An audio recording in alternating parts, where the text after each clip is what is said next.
Ya, kita lanjut Ya, kita pertanyaan. lanjutkan ya. Jadi tadi kan kita pasti banyak temen-temen pemirsa yang mau nanya nih, penasaran banget gitu. Karena narasumbernya juga secara profesional sekali gitu ya. Wah, Saya juga Mas Erdi itu terlalu berlebihan, pemirsa. nggak Bohong. beneran ini. Nah tadi tuh ada yang beberapa dari komen nih masuk ya tadi tuh kita baca-baca komen. Nah, ada yang bertanya tentang gini Pak, siap-siap ya Pak untuk Ya, jawabannya ya. Siap, siap, siap. Eh, nah ada yang wah ini pertanyaan yang cerdas pemirsa bener ini. Kalau saya mungkin bingung juga sih. Nanti kita langsung serahkan ke Pak narasumber. Ada yang nanya apa itu konsep logos dalam stoikisme dan apa sih pengaruhnya untuk kehidupan manusia itu? Silakan. Oke, baik.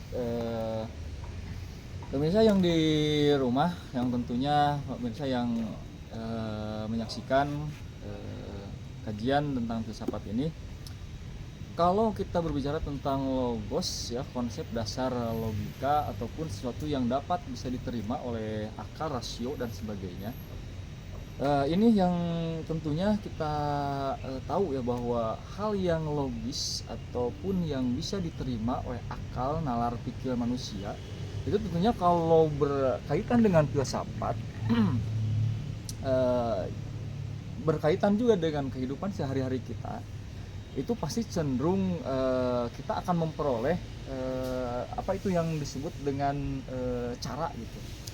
Nah ini cara, jadi kunci, cara dan jalan terbaik lah. Nah itu, ini yang harus kita benar-benar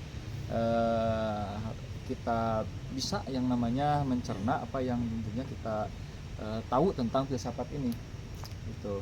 Jadi kalau berbicara tentang hal yang bisa dilogikakan atau yang bisa dinalar dengan akal sehat kita ya, itu Mas Erdi, dalam kehidupan sehari-hari ini contohnya ya, contohnya gini, kok bisa orang bisa dia jadi orang kaya sedangkan saya bekerja terus saya pengalaman banyak, kok saya nggak kaya-kaya.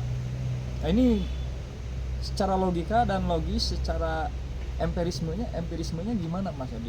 Bisa nggak orang kerja terus banting tulang tapi tidak kaya-kaya? Kenapa bisa terjadi? Sedangkan ada satu lagi orang yang ya kerjanya lah seperti itulah, di kursi puter-puter gini ya gitu ya, tapi dia jadi kaya gitu. Nah, ini pertanyaan balik gitu. Menarik kawan-kawan. Nah itu sekali lagi, kalau kita berbicara tentang apa yang tadi disampaikan oleh pemirsa, ditanyakan pada saya tentang hal yang berkaitan dengan logis ya, logos ya, dia yang bisa diterima oleh akal sehat kita. Jadi itu semuanya semu gitu, hal yang semu gitu kalau kita berbicara tentang kok manusia ini bisa kaya gara-gara A, B, C, sedangkan yang ini bekerja juga keras A, B, C tapi tidak kaya.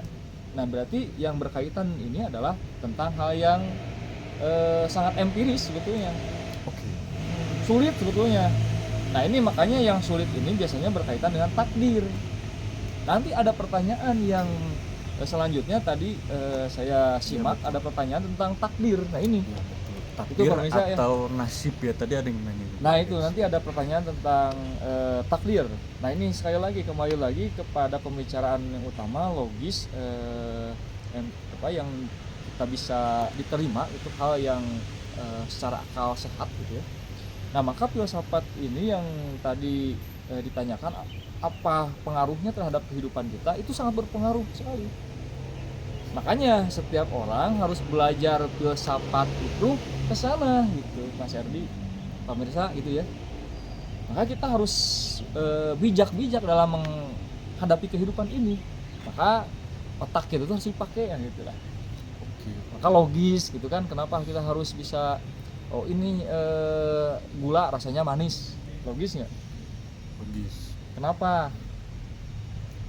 Manis karena mengandung Manis Gula. karena gula kan. Betul. Itu secara orang awam misalkan Awam. gula manis. Tapi orang itu belum pernah makan gula misalkan. Nah, Nah ini gimana pemirsa coba gula manis tapi orangnya belum merasakan gula, coba experience ya. experience coba ada nggak? Nah, ini yang secara pembahasan kita lebih menarik tentang filsafat itu ya pemirsa. Jadi kalau kita berbicara tentang logika, terus apa yang bisa kita terima gitu, baik informasi atau apapun itu kepada nalar pikir kita ya. Nah maka sekali lagi kita ambil yang sesuatu yang itu menurut umum itu bisa diterima gitu. Mungkin saya agak Oke. interupsi sedikit Pak. Ya sedikit.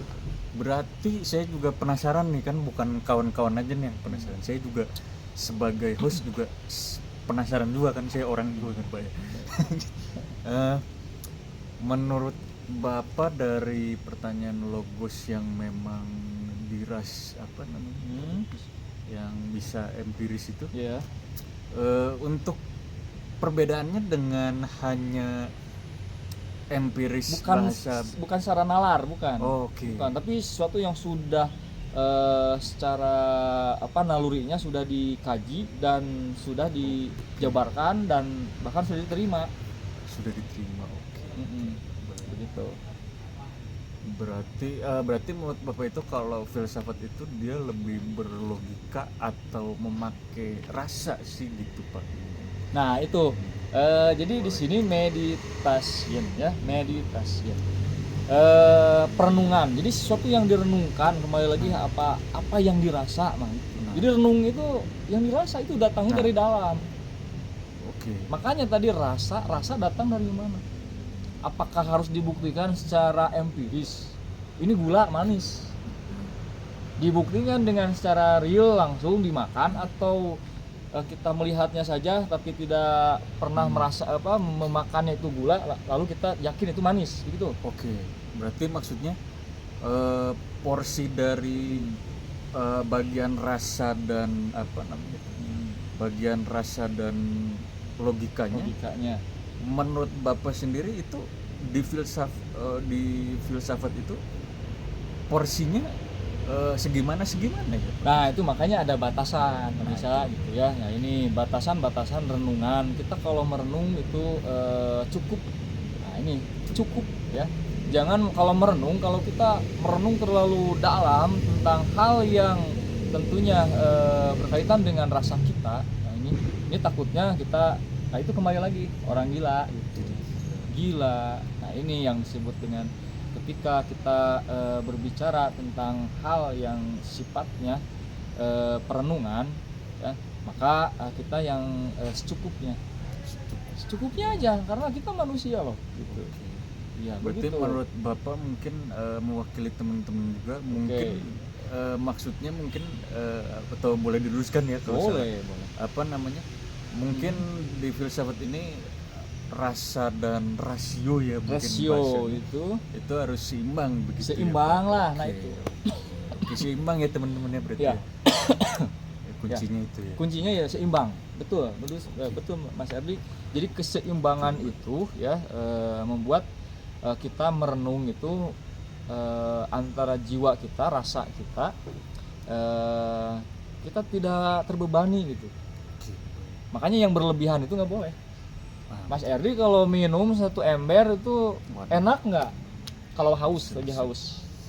Bisa saya. Enak bisa, tapi kalau terlalu penuh, nah itu akan jadi penyakit sekali. bahaya.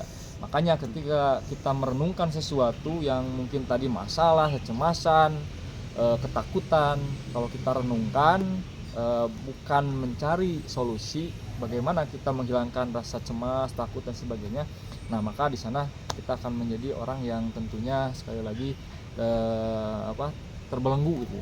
Oke. Terbelenggu dalam masalah dirinya. Nah, makanya ini orang yang bermasalah itu sebetulnya harus dia cari solusi. Oke. Begitu. Solusinya apa? Nah, ini kan solusinya apa? Ya tolabul ilmi kayak kita ini gitu. Harus memperbanyak pengetahuan lah. Kalau baik. Jadi jangan kita itu merasa salah atau gimana lah gitu. Kita manusia yang banyak salah gitu ya. Betul. Bahkan saya juga jauh dari yang namanya sifat yang namanya membawa kebenaran. Hakikatnya dan hakikinya kebenaran itu datangnya dari Allah Subhanahu wa taala. Gitu Mas Yordi. Betul, mantap Pak Ya. jawabannya. Wah, Oke, terima oke, kasih oke, sekali. oke, Terus oke. kita beranjak ya ke nanti kita sesi pertanyaan berikutnya. nah, Oke. kita beranjak yang ke